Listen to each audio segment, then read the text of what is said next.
Tonight on Podcast I'm Down, we talk at 275 BPM, the Shred Zone! Podcast them down! Hail Metal Nation! Due to some audio processing mishap on our new recording platform, we lost the intro, but suffice it to say, we were just talking about MANOWAR's new guitarist, Michelangelo Badio, so let's dive right back in.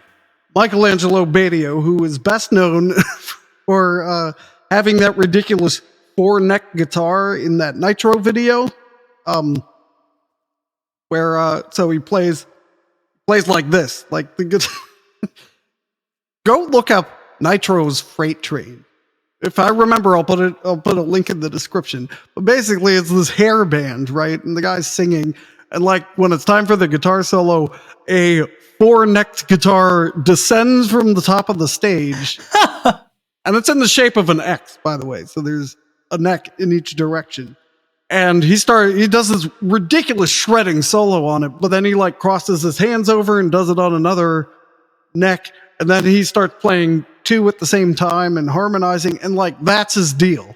He's a shredder, but he reduced down to just two necks after Nitro. but that's Michelangelo Badio's deal. He's ridiculously good at shredding, and he can play two guitars at the same time, basically.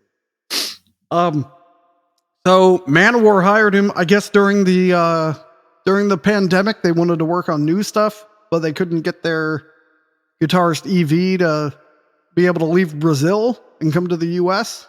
so they hired this guy who I think is just like lives in New York State or Jersey somewhere. You know, he's East Coast, I believe.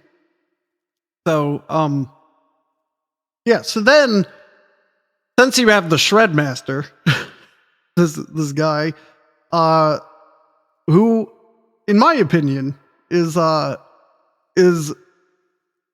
Ross the Boss is still the king of MANOWAR guitarists.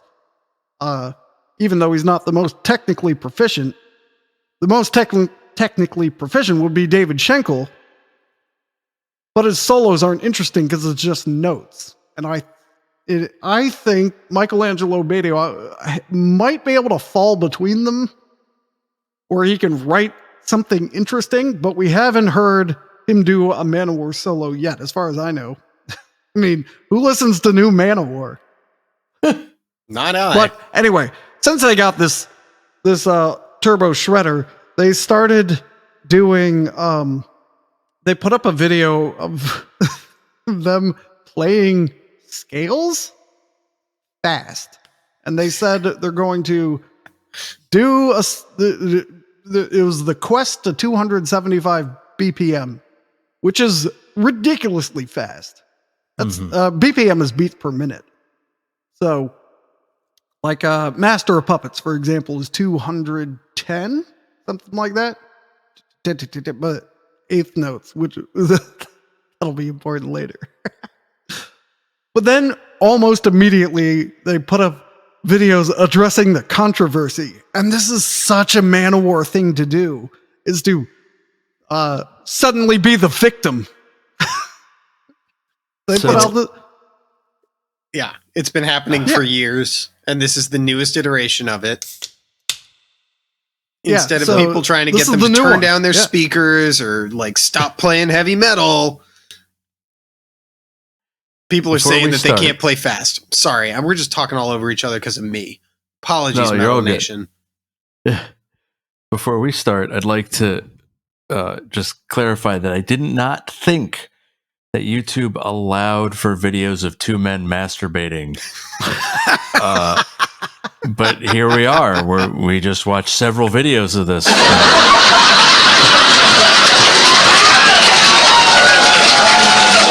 what I like about it is in the first video, actually, before even the first video addressing the controversy, they're already defensive, right? Because they talk about, they start this thing at 175 BPM, and they go, we're gonna. He goes like, I like to play a G major scale, which then he explains that he actually starts on the F sharp, so it's not really a G major scale. It's an F sharp. That's Locrian or Ionian, but it's not. It's a mode of the G major scale. And if you're gonna like show off how smart you are, maybe you should be pedantic about it. But but it's basically like the easiest 3-string shape to do, which is 1 2 4 1 3 4 1 3 4. So they're doing that up and down. I'm explaining this to Dave because he's a drummer. He doesn't know these patterns, but they're doing that because it's a very easy pattern. Because when you're gonna play ridiculously fast, you don't want to change your hand position much. So then they right away Joey DeMaio goes, and people are gonna give you a hard time about playing G major. Yeah, it's not metal. Nothing metal ever happened in G major. But you tell those wimps that it's good because you're going to cross the fingerboard. Right. So then they play up and down together. Now, Joey is playing a piccolo bass, which is the dumbest name for an instrument. But what it is, it's a bass with guitar strings. Okay? But it is real, it has like a breadstick for a neck. It's very thin, right? It's not as wide as a bass because you don't need all that. So whenever Joey shreds, he's playing his piccolo bass. So it's just a guitar with 4 strings tuned up 1 octave from a bass, right? Wait a second. It's using guitar strings? Like what gauge? Just like straight long EADG? Guitar strings. Yeah, it's EADG. So it's effectively a bass in guitar range. Is the scale length longer than a normal guitar? Yes. Yeah, I think so. And that's why you get the bass-ish sound. I see. Sting of the Bumblebee was done on it. I think also Black Arrows was done on it. Probably whatever other trash bass solo was on one of those early albums. William tells us. Yeah, whatever. For any of y'all out there in Metal Nation who are curious to know why a drummer knows what scale length is, that's a good thing. Check out our Patreon where I divulge my secrets. We're getting backed up on these Patreon episodes, but it's technical difficulties even. So let's see. They do the scale, but then they don't show them working their way all the way up to 275 BPM. No. Right? The very next video, it's not on their page, right? It's like in the end screen. It goes, evidence that we got to 275. And it's not the same camera shot. It's like someone holding a phone, off camera, filming them from a different angle. And it's, I think Joey's, Michelangelo is playing everything twice. Like every position as he goes up the neck twice, but Joey does it all once. So they're not in sync at all. So clearly they had been messing around this whole time. And they just did it on the fly. Like they didn't prep for it. Right. And which is fine. Well, it's also like totally arbitrary. There's nothing special about 275. They're just playing fast. And yeah, so they do it at 175. Then they just said that's not the shred zone. So they did it at 200, which apparently is where the shred zone begins, according to Michelangelo's video. And then in the next video, they're doing it at 275 mostly. And then they put out the video about the controversy. So, and there's 2 videos of Michelangelo video explaining the controversy. I'm trying to remember the short one that was first. But I guess people were complaining that, they didn't properly document the 275, probably because it's boring as shit to listen to two people play scales over a range of 75 BPM. The same goddamn thing. And I'm forced to wonder, like, what are they prepping for with this spectacle? Shredding. With this spectacle, I get that, but like they live in the shred zone. This is fucking Michelangelo Batio. That is a very salient point. They live in the shred zone. This is where his zip code is. You just gave them their next album, Life in the Shred Zone. I'm fine with that. Y'all know where that doesn't use any of the words from the MANOWAR 10-word word bank. That's true. Hail, hail and shred. Steel. Shred Hail, with power. Steel, Lord, King, Ring, Power. Babble. Shreds of steel. There you go. Steel shreds. And then they could get a Brillo sponsorship. Oh, maybe if they do scales of steel. If they get like a dragon concept going on for that record, and but it'll be in G major, scales. Dave. The best way to how to describe. So I don't know anything about MANOWAR. Nonsense. This is. I think watching those videos tells you like everything you need to know about MANOWAR, frankly. Have you ever witnessed an argument between two people arguing something very passionately, and you understand neither the passion behind the pro nor the con? You know what I mean? Like, you're like, I don't understand why you'd care or why you wouldn't care. I don't. This is what this whole thing seems like to be like. Well, to that point, okay. So in the second video addressing the controversy, which, by the way, I haven't found the controversy anywhere. they're doing these reaction videos to. I don't know what YouTube prompted commenters. They're buying maybe into I can't find it, like, because all the top comments are all like, "This is amazing." I can tell you exactly. Like, somebody went on the fucking Twitter or something, and it was like, "Oh my god, MANOWAR sucks." 666 said, blah blah blah, and it's like we have to address the haters when it's really just like some troll. MANOWAR doesn't play that fast. That is all right. Call in the troops. Well, I think that most of MANOWAR's enemies are imagined. I mean, they seem to be in a lot of battles. There's a lot of hailing kings, so there's clearly some sort of king making. And I have to say, like, Mike, we will have to get you hopped up on your hopping substance of choice and make you watch Kings of Metal. And Hell on Earth. I'm pretty sure that's going to be Pixie Sticks for Mike.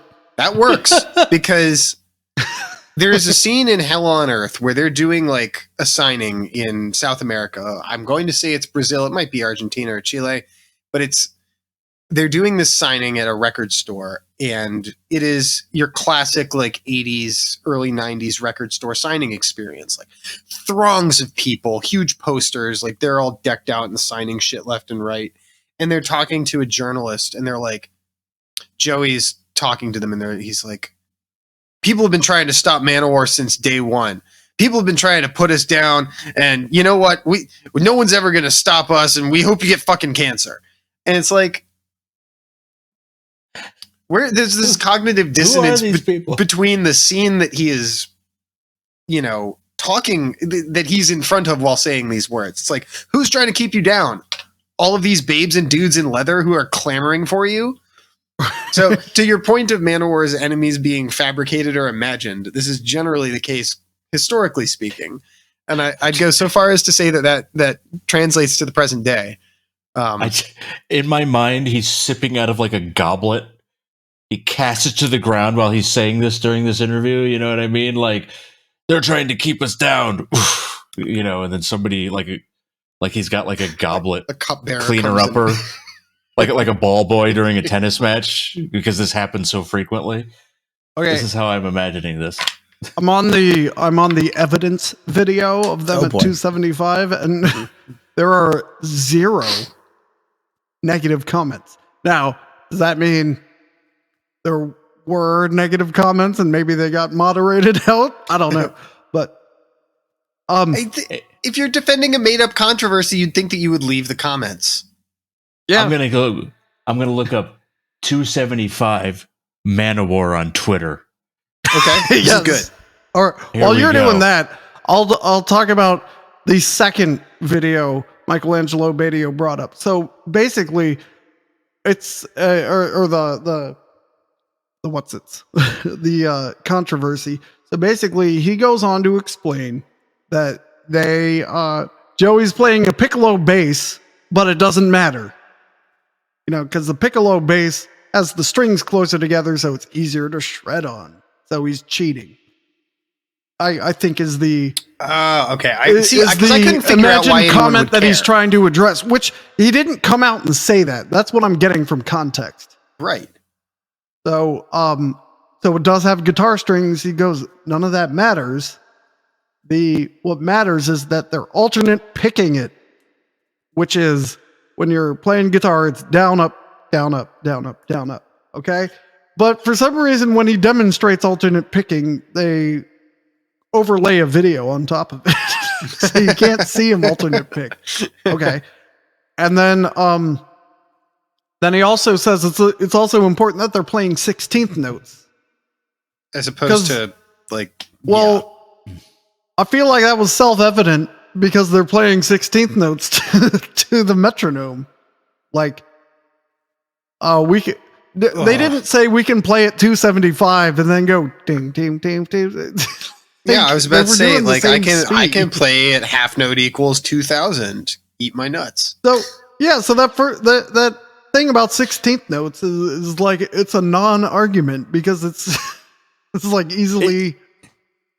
It's like this is exhausting for me to think about. Like I can't find evidence. I can't even find this on Twitter. I can't even find this on Twitter. Maybe it's on Everything exists Facebook. on Twitter. You think it's on Facebook? Oh yeah, go to Facebook. Oh God, I'm not doing that. I am. But I do want to see. Dust can't off that wait. old account. I cannot wait to see them take a 15-minute shred break on G major, like on all of their upcoming stadium tours. In We the like scales. We Swear to Gods of Metal, the final tour, MANOWAR 2024 US edition, where they play Poughkeepsie and fucking Binghamton and Oh, they're not playing the United States. Cleveland, VFW If they- Hall in If they play, I'll be there. Schenectady. Yeah, and but he makes some points about, like, you see some guitarists and bassists tapping together, which Well, is that's like cool. an easy way to play fast. Yeah, tapping's easy. And then he goes, or some guitars aren't picking all the notes, and he does some legato stuff, right? And then he goes, it's important that we're alternate picking. So I guess someone, or at least what they're reacting to is someone saying, big deal. I can play it at 275, but there we go. He's going, no, we're picking every note at 16th notes, and Joe is playing piccolo bass, and it doesn't matter.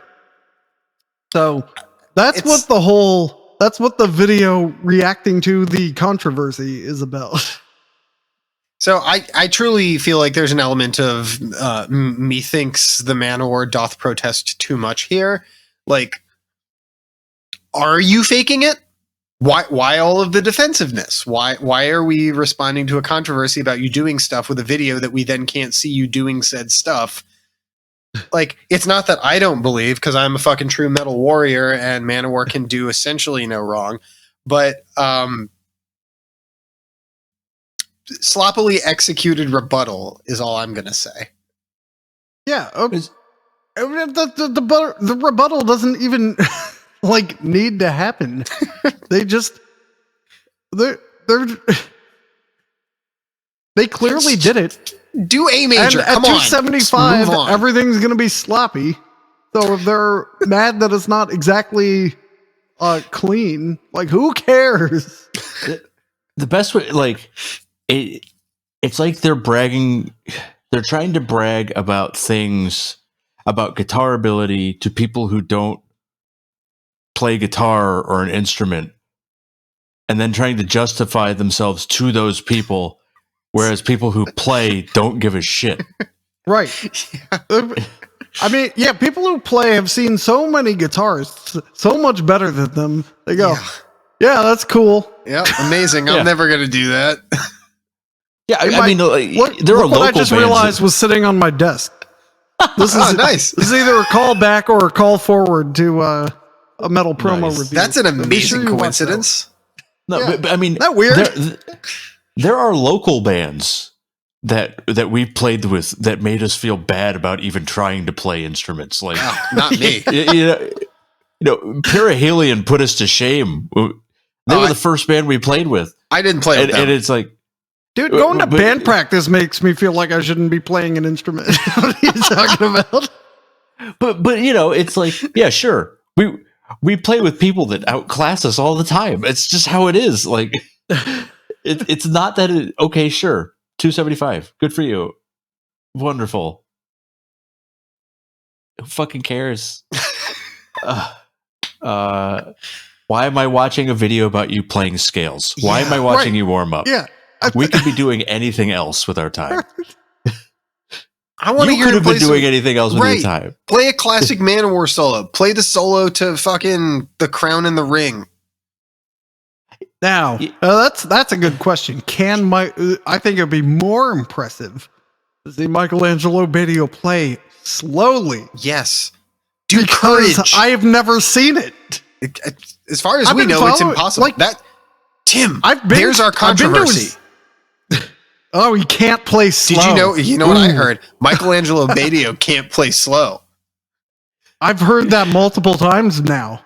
I know he can do 275. Show me 16th note at 27.5 BPM, sir.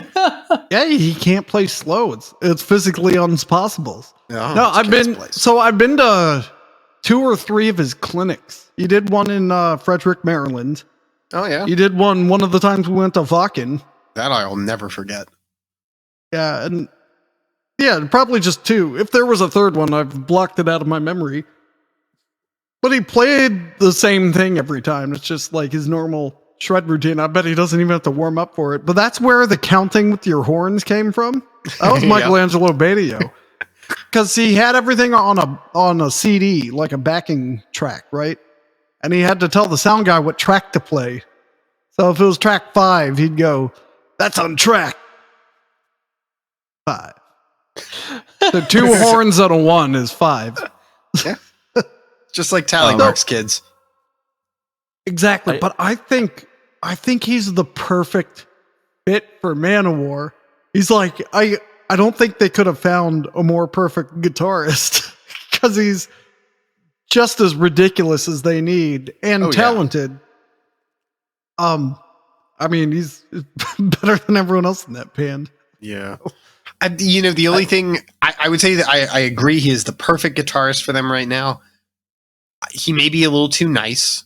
Like, he strikes me as like a really earnest and like positive dude He absolutely is. without that whole Because chip we on the met him. shoulder He's so mentality. nice. Yeah. Yeah. Yeah, he is. He's just really nice. And yeah. I hope it lasts. One thing I'd like to say about the original video where they're practicing is it has the energy of 2 people who are forced to record something who have like barely ever spoken before. Yeah, yeah, I agree. Which I've yeah, go It ahead. reminds me of whenever way back before certain incidents happened when Tim Owens was in Iced Earth. And Oh, yeah. he had to do press with John Schaefer, and like clearly John knew everything about framing Armageddon. Now they had been touring for a while at this point. Mhm. And like he's like Tim Owens still doesn't know or care. He's You know, he's It's just like, no idea what the story's about. right. He's just got to be in the room with John. You know, Ugh. Oh boy. yeah, but you're absolutely right. This might have been the first time they got together, so that's why they're so agreeable about playing a major scale for an hour or whatever it took.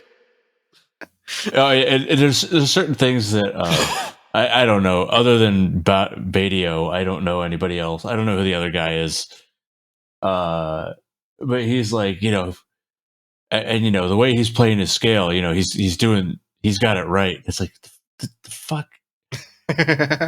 Who cares? Oh, everybody! and you need It Joey is F sharp DeMaios. Locrian. It is F sharp Locrian, by the way. You need Joey DeMaio's stamp of approval so that you know what to, approve of or what to call lame. G major, Jesus. or excuse me, F sharp Locrian. That's fucking metal. I Got the right also idea. like. By the way, I also like Michelangelo Badio's guitar face. So he loves to talk about the shred zone and like throwing the horns around. But when he's playing guitar, he's completely expressionless. I don't know if you noticed that. Mhm. Just does this. Yep. I realize this is an audio podcast, but Imagine the sound of Tim making that face, and that's what the face looked like. yes, there you go. Nothing but a fretboard dancing through his head. And is no one going to complain that Joey DeMaio has that goofy looking string dampener on his bass? So you can buy these. You can buy like ones that don't look so goofy. That's just like a felt thing to dampen your strings, so you don't have to control. You don't have to control them as accurately. For like high gain stuff, if you're putting it through a metal amp, every little bit is going to make some noise. So they often in the studio they'll put the string dampener on, but Joey DeMaio just has it on there all the time. Dude, unrelated, there are videos of Frederick Thorndal from Meshuggah playing. And he literally, I don't know exactly what songs he's playing, but he literally has a piece of tape on the top 3 strings, like halfway up the fretboard.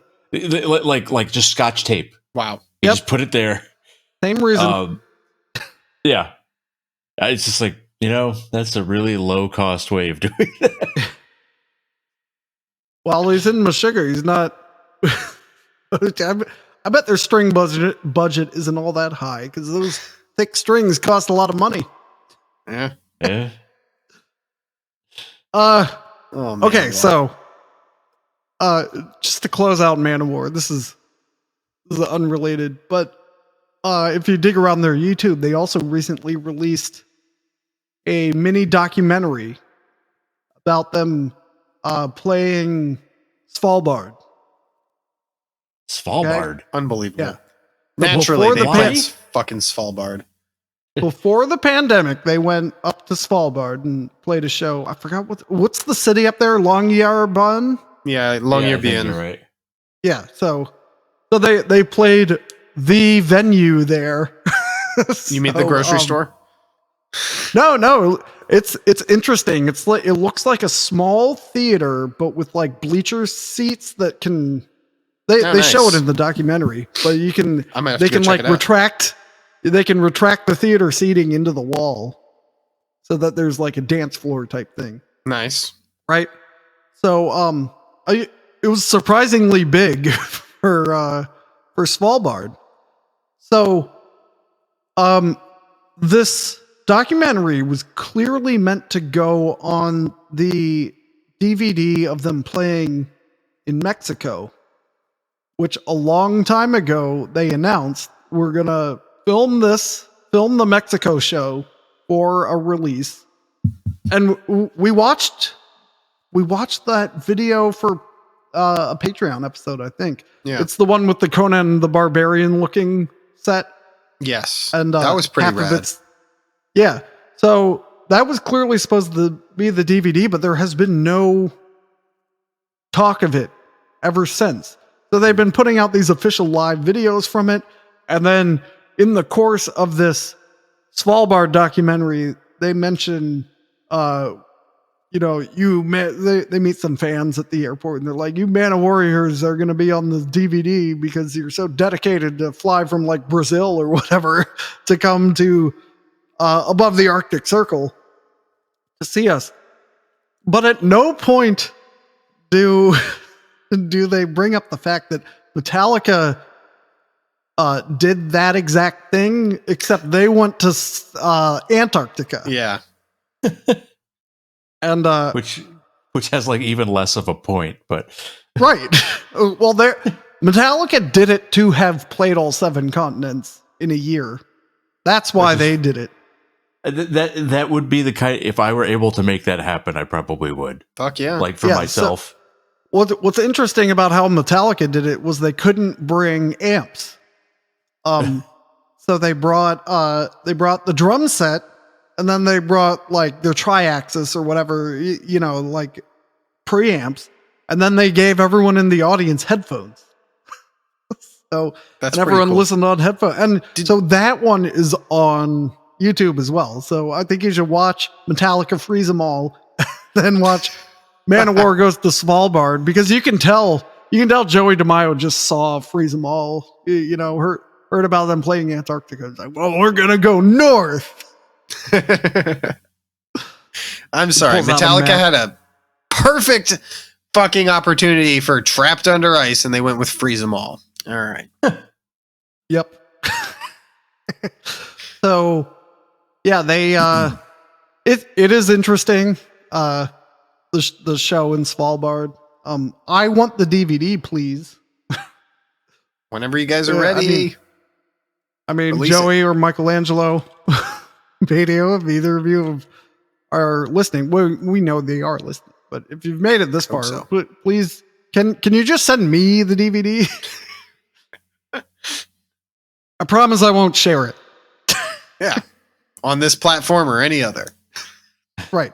It'll stay in the halls of glory here, and I'll watch it in the theater section. That's going to be their next album. Just saying. Guys are giving them 2 album titles already. Theater of Glory. Theater. Yeah. But that's outside of the word bank, so I think we could. It's theaters. That also sounds like that sounds like an Ed Guy. That's 2 Ed Guy albums mashed into one. That's right. Glory Opera and Theater of Salvation. Theater of Glory is our forthcoming, to be released in 2032 review of early 90s power metal. Okay, I'm sorry. Well, Ed Guy's most recent album is called Space Police. That tracks. This is long overdue. Fuck Ed Guy. Come on, man. Anytime anyone brings up Ed Guy, I have to bring up fuck Ed Guy. Ed Guy was great until about eat a dick. 2001. And oh man, put that on an episode. How do you go from like a rich crafted world about magic and like spiritual corruption in the church to fucking lavatory love machine? Riddle me that. Took them less than 2 albums. I bet it was the same week he bought that dumbass hat. I mean, the hat's in the that's video, a different so episode. yeah. That is a different episode. So, I think I'm excited to see what happens next with MANOWAR. I think we should give an update on further controversies. Hell yeah! If there's a next chapter in the controversy, we'll be covering. Do you think they'll try different scales, maybe? So that's. I don't know about that. If there isn't sufficient controversy, Mike, that's one that we can start off on our own. Oh, MANOWAR can't handle more than 2 sharps. Hashtag MANOWAR, no sharps. Hashtag A major, you cowards.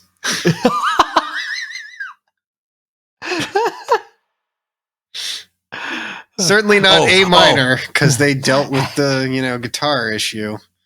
Hashtag MANOWAR is dull, because there's not enough sharps. Ooh, I like it. Well, see, but the thing is, I have to get pedantic. Tim, how are we going to get this hashtag going if you're going to fucking just shit on it?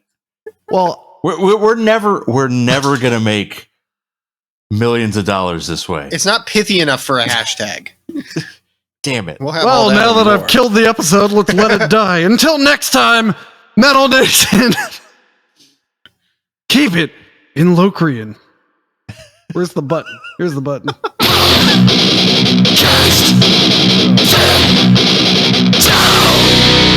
it's late. Not late at me.